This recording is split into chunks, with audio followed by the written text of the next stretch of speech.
There is a quiet pact we make with the familiar world, an understanding that the rules will be followed. But what happens in the moment the pact is broken? When the trail you've walked 100 times, or the coastline you thought you knew, suddenly stops pretending. These are not ghost stories. These are 3 authenticated true accounts from the wilderness. Moments when the laws we trust, of physics, of time, of the very food chain itself, simply gave way. And our first account begins now, on a treacherous mountain, with a young, self-taught climber about to make his name, and a discovery that would defy everything he thought he knew about the world. His name was Joseph Brambila. He was from Los Angeles County, and in November of 2025, he was about to turn 21. 21 is the age that's supposed to feel like a doorway. For Joseph, it still felt like glass he was pressing his forehead against.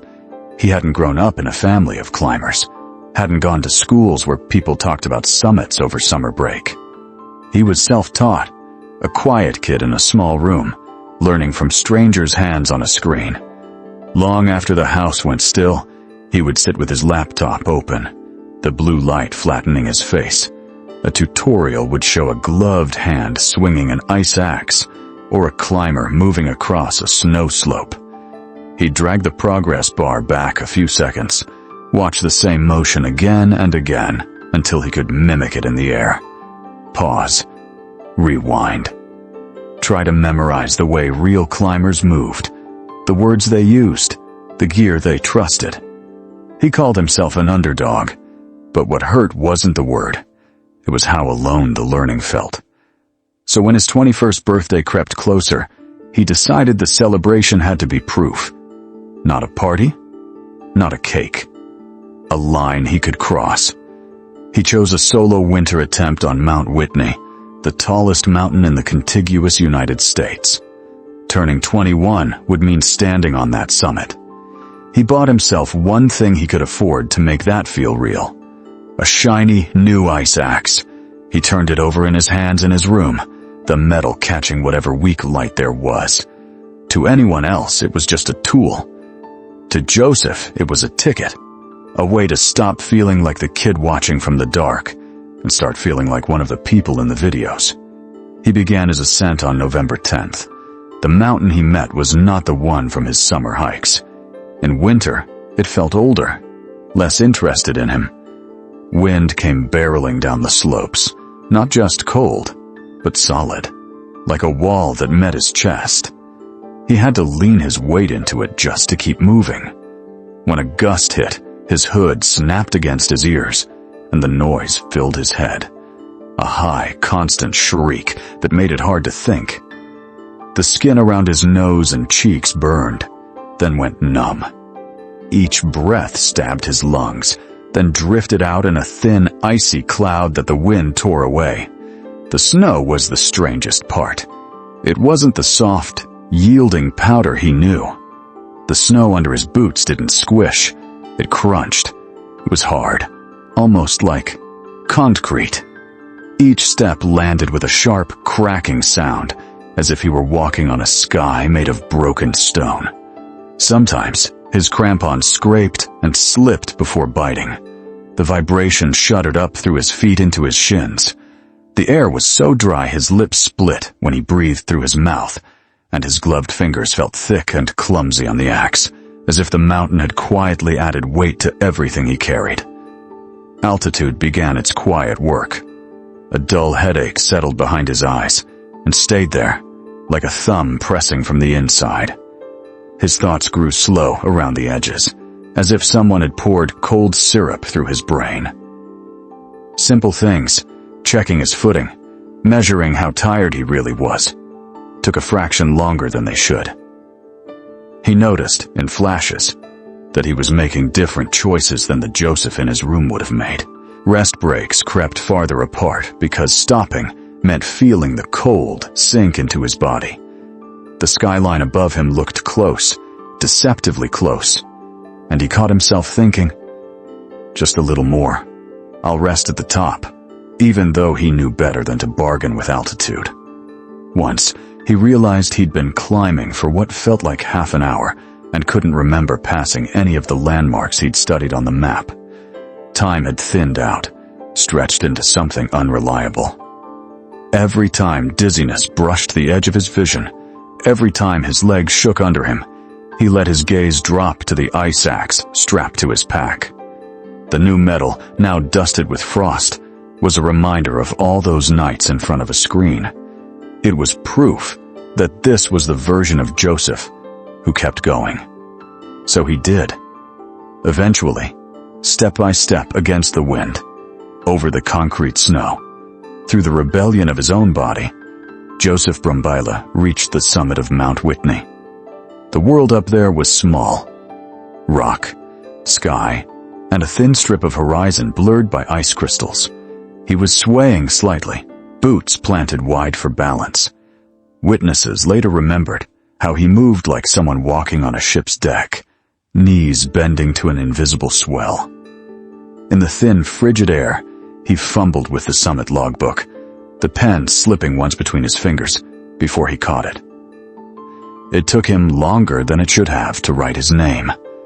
The letters came out uneven, the line wavering as his hand shook. For a moment, looking at that shaky signature, there was a flicker of satisfaction. The boy in the dark room had brought himself here. But the feeling didn't land cleanly.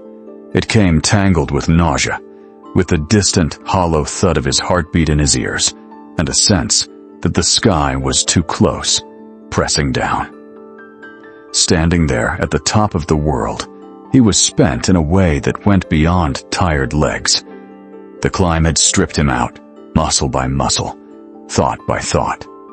His judgment, already thinned by hours of exertion and a lack of oxygen, was no longer the sharp, cautious voice that had planned this trip.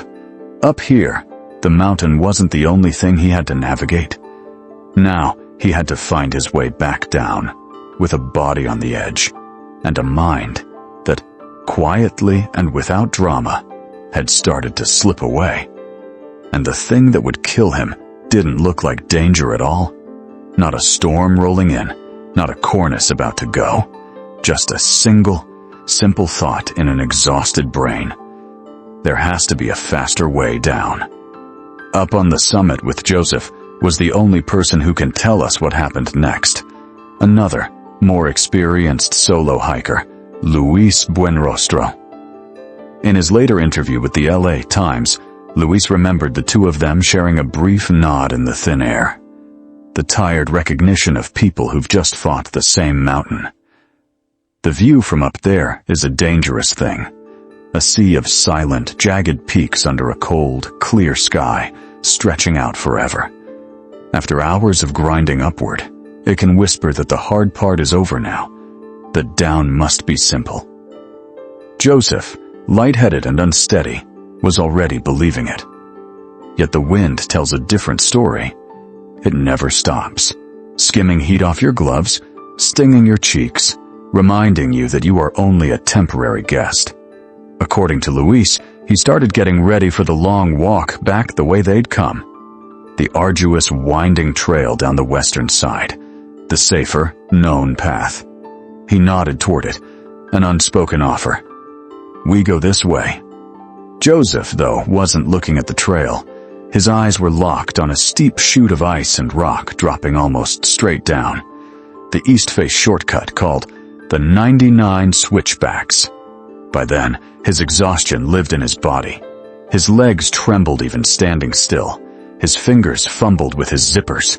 His breaths came shallow and fast in the thin air.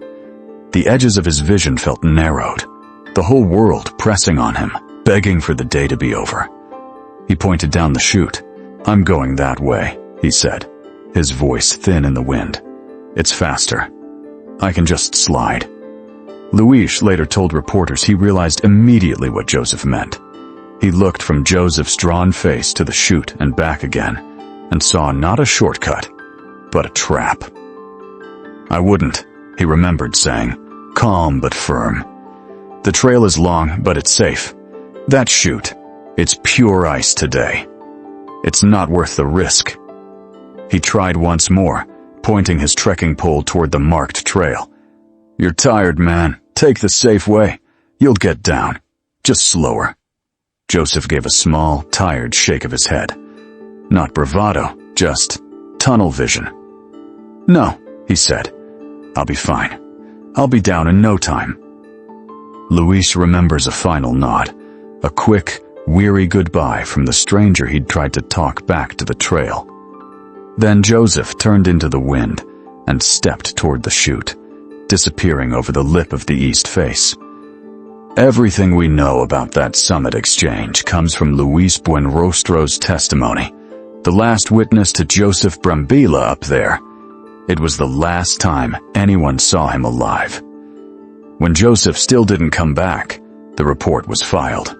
On paper, he was now a missing person. A search fanned out under the Inyo County Sheriff's Office. Maps unfolded on truck hoods, teams were assigned sectors, plans drawn for a clean grid across ice and rock. Almost at once, the mountains shut that plan down. A winter storm settled over the range, dropping fast, heavy snow that erased tracks as soon as they appeared, and turned the air into a moving wall of white. Visibility shrank to a few meters of headlamp glow. Radio calls broke into static. Every footprint the rescuers cut into the slope was half filled by the time the last boot left it. Far below, his family tried to keep living inside ordinary days, with that storm sitting on all their thoughts. The phone stayed on the table, volume turned up, weather pages were refreshed. The last message he'd sent replayed more than once. Lack of news stopped feeling like silence and started to feel like pressure. One small detail finally broke through. Other hikers, later interviewed, said they'd seen something on the glacier, a black shape sitting alone on the bright expanse of ice. To a family desperate for anything solid, that blot of darkness became a whole picture. They saw it as a tent in their minds, a low, dark triangle of nylon, half buried, but holding. They imagined Joseph inside, counting out food, tightening zippers against the wind, doing what careful people do in bad weather, waiting it out. That report sent another team back up the mountain. They climbed with GPS coordinates and with that imagined tent riding on their shoulders. The storm hadn't really left. It had only thinned. Wind scraped along the ridge, driving snow sideways hard enough to sting any exposed skin. Breath froze in balaclavas, ice forming on jacket fronts and on the metal of their tools. Progress came in short, measured bursts. Heads down, a few slow steps into the gusts, then a check of each other's faces for gray skin and unfocused eyes. The world narrowed to the crunch of crampons and the tug of the rope at their harnesses. Somewhere ahead, through the white, a faint dark smudge marked where the hikers said the shape would be. Later, when the reports were written, the number would be precise. They came within 50 yards of that spot. Out there in the whiteout, 50 yards might as well have been across a river. Close enough that their headlamps could pick up texture in the ice, but still out of reach. 50 yards between their boots and whatever that black shape really was, between a family's picture of a lit tent and the truth sitting in the snow. Just as they edged toward that final stretch, the weather tightened again. Gusts hit harder, flattening them, stripping warmth even through layers. Fresh tracks blurred and vanished almost as soon as they were made. The team leader watched a partner stumble, felt the wind taking his own balance, and understood that if they pushed those last yards, the mountain might soon be searching for them too. He stood there for a moment, staring into a moving wall of white where the dark patch should have been, then got on the radio and said the words no one wants to say on a mission like this. They were turning around. Later, as they thawed out enough to talk, that number, 50 yards, moved from the debriefing to the family, adding a new edge to the waiting, knowing how close help had once been. More storms moved through. The search started and stopped with the weather, always up against the same blank wall of cloud. More than a month after Joseph disappeared, on December 15th, the sky finally opened. The mountain sat under a hard, polished blue, beautiful from below and unforgiving from above. A helicopter went up while the air was clear. From that height, the patterns that had swallowed ground teams were laid bare. Wind lines, old avalanche paths, the smooth white of the glacier. And there, almost exactly where the coordinates said it would be, was the black shape. From the air, it didn't look like a tent. No tidy angles, no guy lines, no color breaking the white. Just a single dark form, motionless on the ice. The image the family had been holding, canvas walls, a zipped door, a man sitting inside with his hood up, met that aerial photo and shattered. The black shape they had named as shelter was Joseph's body. The coroner's report would later compress all of that into a few brief lines. No hypothermia, no starvation. Cause of death, trauma from an uncontrolled glissade, an attempt to slide down a frozen chute that, from above, might have looked like a quick, reasonable way off the mountain. From a distance, the slope could pass for snow, but it wasn't. The surface was wind-hardened, more like concrete than powder, a long, pale strip tilted steeply away. When Joseph committed to the slide, there was almost no friction to catch him. His weight and gravity took over, speed building fast. Hands, boots, fabric, nothing could bite into that ice. He became, in the language of physics, a body in motion, a human sled with no brakes, aimed straight at the rocks waiting below. His new ice axe lay near where he came to rest, the tool that could have given him a chance to cut into the slope, to self-arrest, and slow that fall, left no scratch marks and no sign it had ever been used. They would later say he simply never learned how. On the page, it is all clean. Coordinates, storm logs, a glissade gone wrong, injuries consistent with high-speed impact. No gaps, no creature in the snow, just a simple chain of cause and effect that ended a careful life. And yet, there's a different kind of unease in that neatness. Everything his family went through, the vigil over a phone, the image of a black tent, the searchers fighting their way within 50 yards, can be reduced, in the end, to one misread slope and the cold, indifferent math of ice and gravity. Out here, the wilderness obeyed its own cruel but knowable rules. The mountain did exactly what physics said it would do. Not every place is that honest. Some landscapes don't hold still long enough for our equations to make sense. So we leave the hard certainty of this frozen chute for something murkier, a swamp in Louisiana, where the ground can swallow time itself, and getting lost isn't just about distance anymore. And so, in April of 2000, we find ourselves not in Louisiana, but in Georgia, on the dark waters of the Okefenokee swamp. The water is stained by tannins leached from the cypress, the color of oversteeped black tea that refuses to let light through. Shirley Ivy and her family sit in a rented boat, jackets and a picnic bag at their feet, trusting the guide's promise. A 30-minute ride out to a quiet clearing, lunch, then 30 minutes back to the main dock. Nothing dramatic, just an afternoon floating through the trees.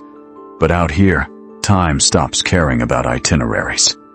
10 minutes pass, then 20. The flat hum of the motor becomes background, and Shirley glances at her watch more out of habit than worry. 30 minutes.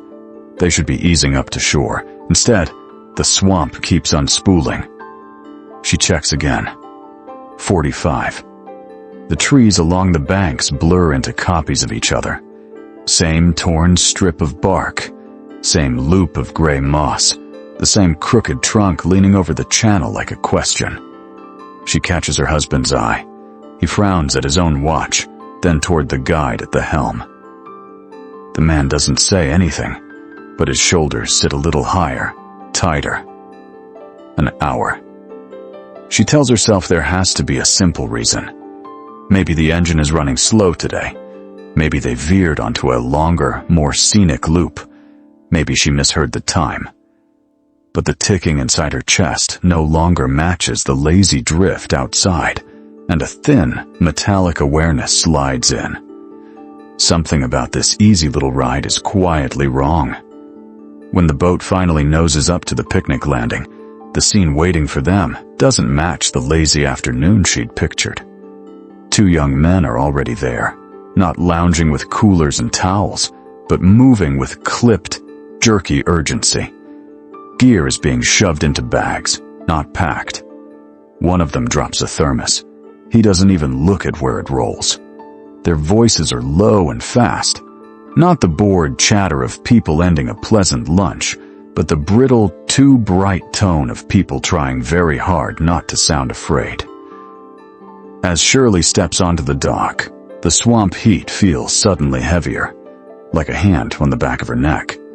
The men come straight over. They ask if they can follow her family's boat back to the main dock, the words tumbling out in a rush. They don't explain why. They just look for a second too long at the dark water they're both about to cross again.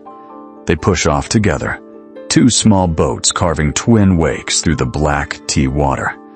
This time, no one talks much. The guide keeps his eyes ahead. The young men's bow hangs just behind Shirley's, as if proximity alone could keep them safe. After a while, the channel bends, and there it is. The rental dock, weathered planks, parked cars beyond, the square shape of the office. Civilization, framed in sunlight. Shirley feels her chest loosen. She thinks about swinging her bag over her shoulder, about cool air in the car, and the simple relief of asphalt under her feet. 30 more feet, that's all. The motor drones steady, and she can already feel the thud of the hull against the dock in her mind. And then the engines ease back, not with a sputter, but with that confused, involuntary slowing people do when something appears where nothing should be, because their path is gone. Directly in front of them, spanning bank to bank, is not open water, but a wall of earth. At first, Shirley's mind reaches for the smallest, safest labels. A log jam, she thinks. Maybe the water's low. A sandbar pushed up by some storm. But the thing ahead of them doesn't float, and it doesn't look new. It rises from the channel as if the swamp has grown a new edge overnight. A solid dam of packed earth, dry grass brushing the air, fully grown trees rooted deep and swaying slightly in a faint stir of wind. No exposed roots, no wet line where water has recently dropped. Not a construction project. There's no sign of fresh disturbance, no raw, bright soil. Nothing to mark where human hands might have cut and piled this. It looks ancient, as if it has been there for 100 years. Around them, the usual thin clatter of the swamp seems to pull back.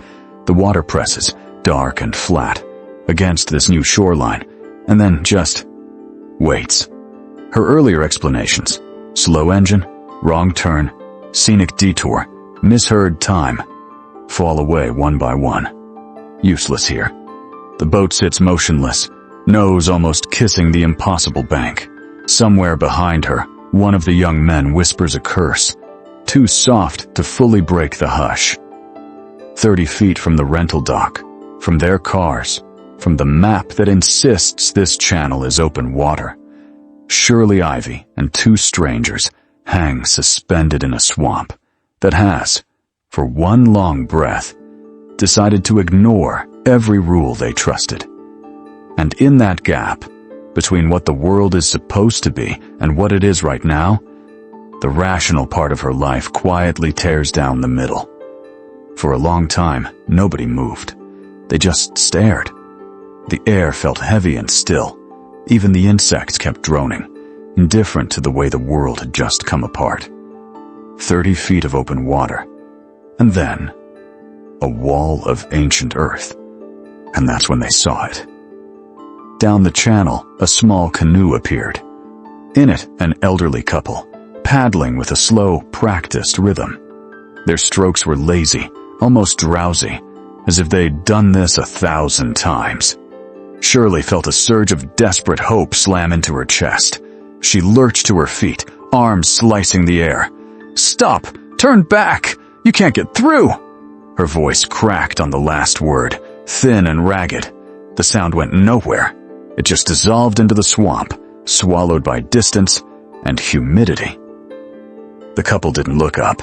If they heard her at all, they gave no sign. They kept paddling, faces calm, bodies loose, headed straight for the center of the solid landmass that blocked the way to the dock and the picnic area beyond. Shirley's family watched, bracing for the crash, the smack of wood on packed earth, the splintering, the flailing bodies thrown into the dark water. But there was no crash. The canoe and its occupants simply kept going. They glided forward, and the solid outline of the canoe began to thin, like fog lit from behind. Wood went soft around the edges, then translucent, then nearly transparent, as it passed directly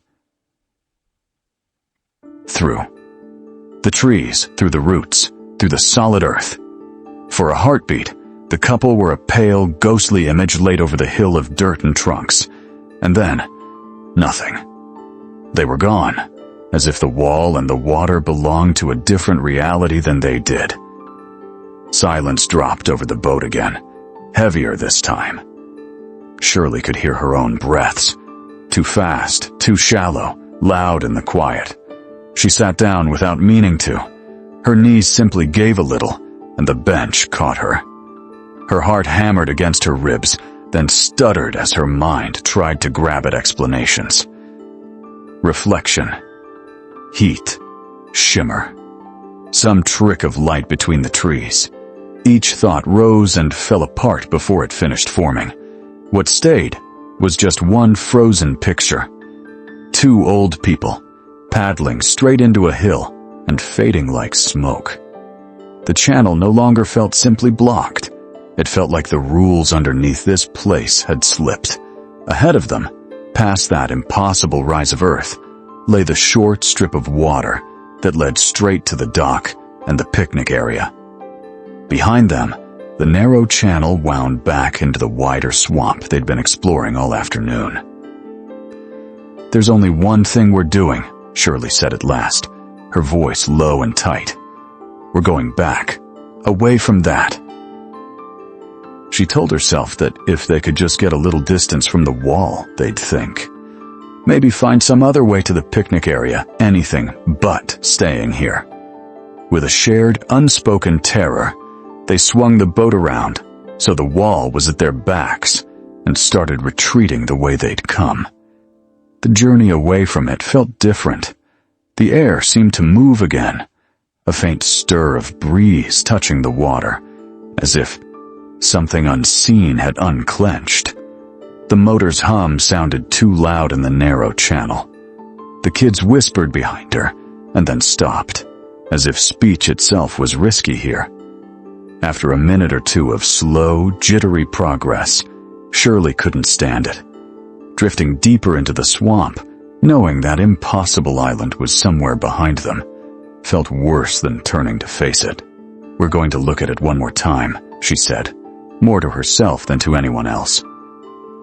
"Just to see if it's still there." Her husband eased back the throttle and turned the wheel. They traced the same bends they'd just taken, passing the same twisted stump, the same low branch they had ducked under minutes before. Every landmark said they were coming back to the exact spot where the earth had sealed the channel. A few minutes later, they eased around the last curve, braced for the sight of that unnatural island. It wasn't there. The channel ran straight ahead, dark and open, all the way to the dock. The water lapped quietly at the cypress roots, and then against the pilings, just 30 feet away. The wall of earth and trees, every root, every trunk, was simply gone, erased as cleanly as if someone had dragged a finger through wet paint. Time seemed to snap back into place. The distance, the speed of the boat, the seconds ticking in Shirley's head. Suddenly, they matched again. Without a word, they opened the throttle and shot across that last stretch of water. Hands shaking, they tied up at the dock, stepping onto solid planks that somehow felt thin and unreliable under their feet, as if the swamp could still decide to rearrange itself beneath them. Later, when Shirley tried to get an explanation from the boat rental staff, one of the men just shook his head. "Where exactly were you?" he asked. When she told him, between mile markers 3 and 4, he let out a slow breath. "Yeah," he said. "Locals know to be careful around there. That stretch sits right over a really old, unmarked Native American burial ground." The words came out like a story he'd repeated 100 times. Folklore around here said that patch of swamp was prone to distortions, strange occurrences, a place where time didn't always flow the way it should. Shirley nodded while he talked, but the word distortion felt small in her mouth. It didn't cover the image she couldn't shake. A canoe and 2 living people turning transparent and sliding through solid earth, and a landmass that appeared and vanished like a bad edit in reality. The burial ground story didn't explain it. It only put a darker frame around the fact that no one really knew what this place could do. Shirley's story and Joseph Brambila's before it are both about places that are fundamentally broken or lethally indifferent to the people who cross their paths. But there is a third kind of place, not one that is broken, but one that is watching. Not one that is indifferent, but one that is intelligent and predatory. This was it. The moment he killed the engine, let the headlights die, and surrendered the road to the dark, just to strip away every bit of noise and glare between him and the sky. For a beat, the world held its own inhale. The hum under his feet faded. Dashboard lights shrank to embers. The cab filling with a thin, uneasy quiet. Earlier that autumn night in 2020, though, they were just a father and 3 kids threading through the remote borderlands people call Wild Missouri. In Mark's mind, this trip was supposed to be simple. A night expedition, a shot at the stars, maybe something more. He wasn't just looking up, he was reaching out. Somewhere along that empty stretch of road, he had closed his eyes for a second and pushed a thought into the vast, sleeping wilderness. "We come in peace." The answer came fast. A herd of translucent tan shapes, low to the ground, flickered through their headlights and tore across the asphalt, sprinting away from the forest. Not quite deer, not quite rabbits. In the back seat, his 2 sons lit up, laughing over each other, pointing at the glass. "Ghost deer," one shouted while the other fumbled for his phone.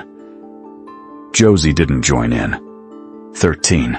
She pressed deep into her seat, eyes fixed on the dark tree line they were fleeing, knees pulled in, the warning in her throat never making a sound.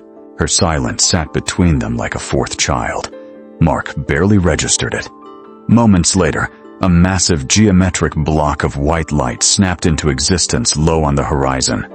No beam, just a clean, impossible UFO burning against the dark. Something in Mark clicked. His kids called it chase mode. He pressed harder on the accelerator, steering toward a hill to get a clearer angle on the light. The boys whooped at first, faces to the glass, but as the object simply hung there, too steady and too silent, their noise thinned. A shaky joke died, and one finally asked, almost whispering, "Dad, how close are we getting?" In the far corner, Josie curled tighter into her seat, watching not the sky, but the field sliding past, the spots where the darkness felt thicker than it should. By the time they topped the hill, they'd reached the moment we started with. The light now filled the upper windshield. Mark eased the car to a crawl, wanting the engine quiet. The glare gone, nothing between him and that thing in the sky. His fingers moved without thinking. The key turned. The engine shuddered and died. The headlights dropped out, taking the world with them. Silence rushed in. Road noise gone, only wind, distant insects, the tick of cooling metal, and everyone's breathing suddenly loud. The boy's bravado snapped. "Dad, no, turn it back on," one blurted as his seatbelt scraped. The other spoke his name in a small, strangled voice. Josie just held her breath, then let it out in slow, careful pulls, staring into the ink black outside her window, certain the dark was no longer empty. Up front, Mark was barely in the same car. He leaned over the dashboard until the steering wheel pressed into his ribs, eyes locked upward, pupils blown wide to drink in every angle of the white geometry on the horizon. His mouth hung open. His tongue felt dry. A single stunned thought drifted through. No one is ever going to believe this. He heard the kids, the catch in Josie's breathing, the tight edge in his son's voices, brush the edge of his awareness like tiny ripples against a much larger tide, and he let them fade while he listened for something else, some answering movement from the light. In the thick, deliberate silence he'd created, he waited for the sky to acknowledge that simple message he'd sent into the dark. We come in peace. He never once thought to look down at the space just beyond the thin glass of the car door, where the real audience to that message was beginning to gather. Mark gets out of the car. He stands on the gravel shoulder of the road in the pitch-black Missouri night, staring up at the massive, silent, geometric shape hanging in the sky. And for a moment, it's just awe. But then the air changes. It's a phenomenon some researchers call the Oz factor. A switch is flipped. The world goes dead quiet. The sound of crickets gone. The whisper of the wind through the fields gone. It's an absolute, unnatural silence. And in that vacuum, a wave of pure, primal fear washes over him. He feels every single hair on his body stand on end. His instincts are screaming at him. A silent alarm that this is not a place of wonder. It's a place of danger. He doesn't hesitate.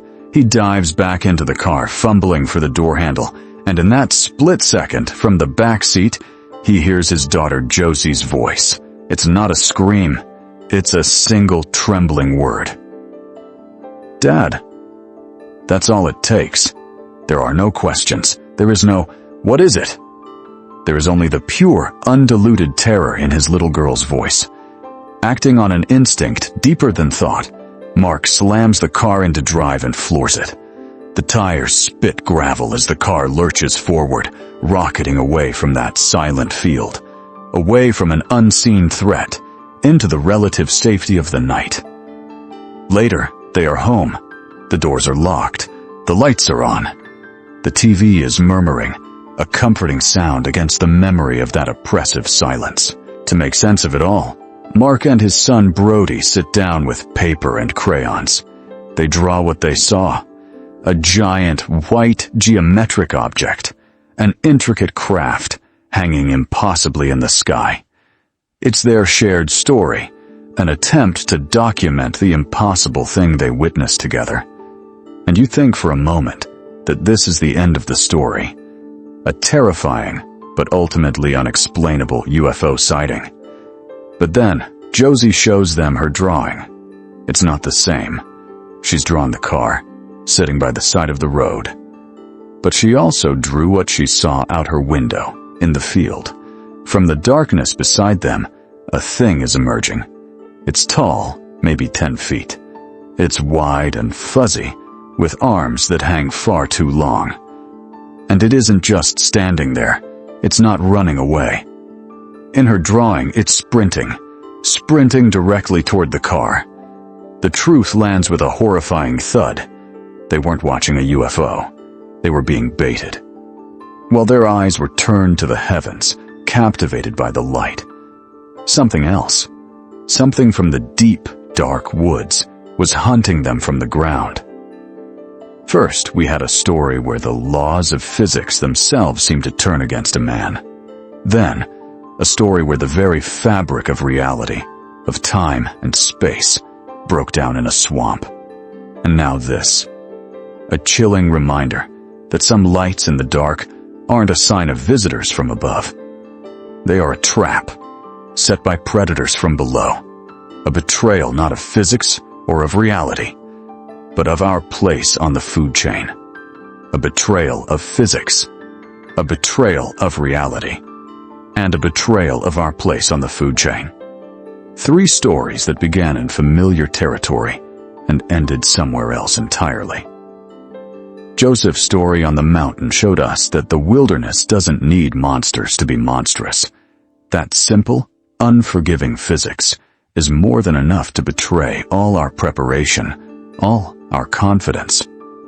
Shirley's story in the swamp revealed that some places are just wrong, that the fundamental rules of time and space we rely on can become fluid, leaving us stranded in a reality that no longer makes sense. And Mark's story, that was the one that uncovered the deepest fear. It suggested the wilderness isn't just indifferent, it can be intelligent. It can be a hunter, using our own curiosity as cosmic bait. And in all of this, there's one final chilling thought. Remember what Mark projected into the forest, that silent message he sent to the light in the sky. We come in peace. It was an invitation. And the quiet, terrible truth these stories point to is that the invitation was accepted. The wilderness is not empty. It's watching.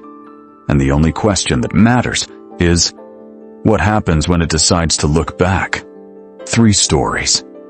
3 moments where the map of reality tore open. Which one sends the deepest chill down your spine, and why? The tragic miscalculation, the impossible land, or the hunter in the dark? Share your thoughts below.